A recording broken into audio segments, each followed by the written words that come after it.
à tous les petits loups, écoutez, aujourd'hui je vous retrouve pour la suite de ces vidéos consacrées aux symboles. Et aujourd'hui nous allons voir la croix, devenue croix chrétienne, et toutes ses symboliques.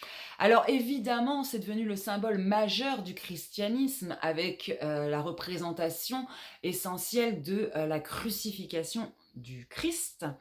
Euh, mais c'est un petit peu réducteur, donc je vais y rajouter également que c'est le symbole de l'amour, de la résurrection, de la vie éternelle et de l'immortalité, bien évidemment. Je vous la montre tout de suite, pour ceux qui ne savent pas, mais je crois que vous savez.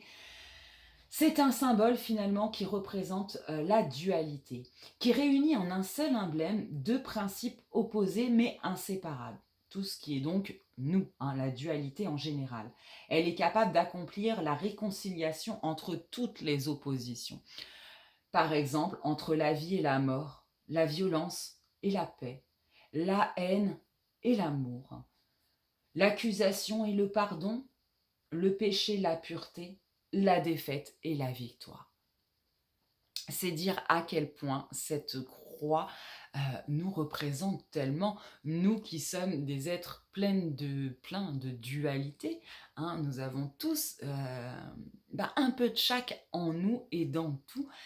Et voilà ce que j'avais envie de vous dire sur cette croix que j'affectionne bien évidemment, et cela n'est pas forcément religieux, mais pour tout ce qu'elle peut représenter justement d'un point de vue symbolique. Et c'était pourtant, pour moi, important de vous la présenter comme ça, que vous sachiez exactement du coup tout ce que elle veut dire au-delà du symbole religieux et de la crucifixion du Christ qui m'est que personnel, mais que je trouve dommage de représenter comme ça d'ailleurs, car enfin bref, c'est un autre débat.